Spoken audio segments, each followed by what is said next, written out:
Mike, you are going to circumnavigate the entirety of the UK, and you are doing this to raise awareness and funds for aortic dissection.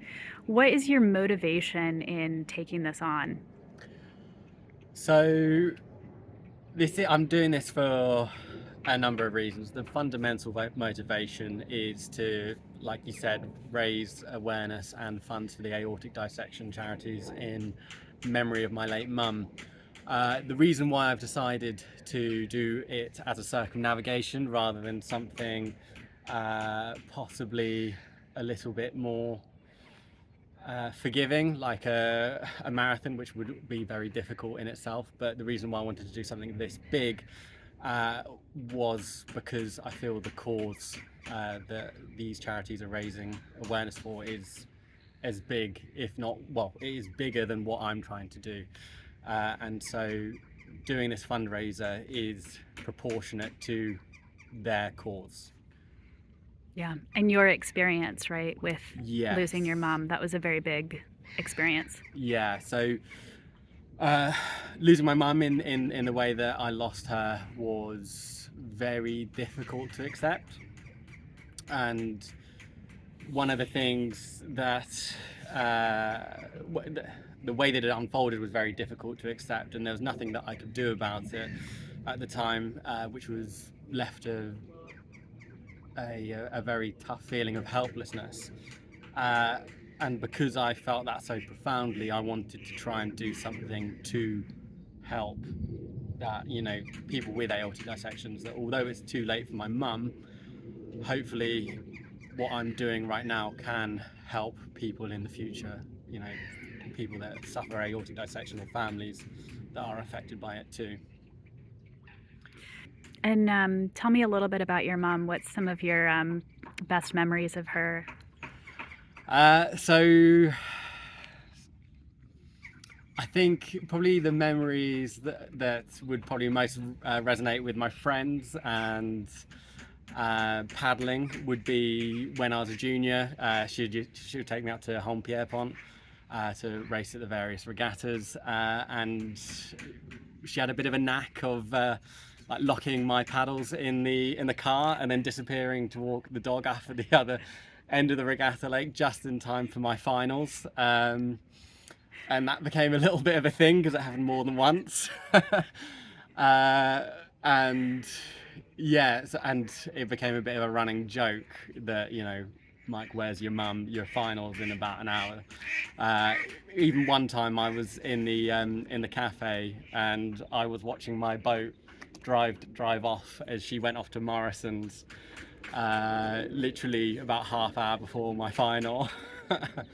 And yeah, so I mean that I don't not necessarily fond memories at the time, but you look back and you laugh about it. But I think that's I'm probably not doing her justice here. I think that's how like a lot of my friends remember like that dynamic when I was paddling. She was involved with a lot of my early paddling days, taking me to various events. When I was training down at the Basingstoke Canoe Club, she would cycle alongside me with the dog, and we just spent loads of time together because I took up this sport and I needed driving around. And so yeah, they're probably like the fondest memories that I have with her, particularly when I was growing up. Yeah, and we'd just discuss things all the time. She had a very good kind of like can-do attitude. It wasn't, it was never no. It was like, how do we do it, rather than you can't do it, or because we don't have the resources, this, that, or the other. So we would discuss things at great depth after races. How did it go? Often it went worse than anticipated. And so she was a great support for me, mentally, physically, financially. Yeah, and without her support I definitely couldn't have done what I did do later on in my paddling career. How are you training for the circumnavigation? my training, my methodology around the training has changed since there was a shift in the record time frame, and since it went down to 40 days, I had to shift my expectations around what I would have to do for this paddle. But fundamentally, I needed to do something. I needed to train long, and I needed to train hard, and I needed it to be sustainable around my work.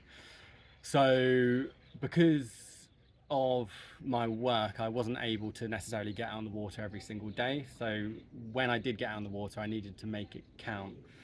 You know, sometimes some weeks I could only get out 3 or 4 times, but I'd need to keep the average kilometers really high. So an average paddle for me would be around about 30 kilometers, with some odd 100k paddles kind of like thrown in for good measure, because I wasn't necessarily able to get small paddles in at a higher frequency.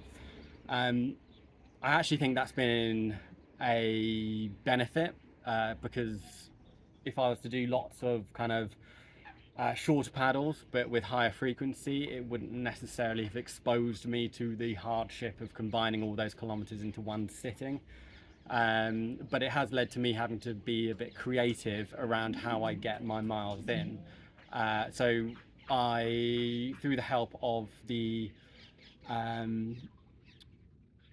Chelsea Yacht Club, they gave me access to the Cadogan Pier by the Albert Bridge, and basically what this allowed me to do is to combine my commute into training.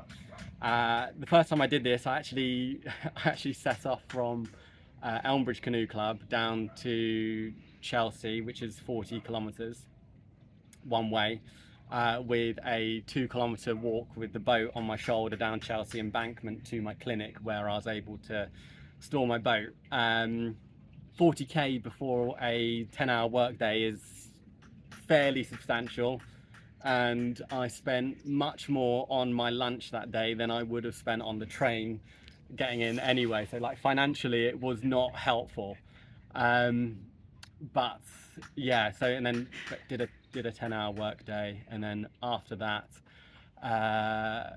again, boat on the shoulder, 2-kilometer walk down to the Albert Bridge. Got down to the pier expecting it all to be the tide to be going with me. It wasn't. It was still going out, and it was basically at the lowest part of the tide. So it was just basically a horrible river to paddle on. It took me about 3 hours to get to Royal Canoe Club, and about 11 p.m. I called it a day here and got an Uber home.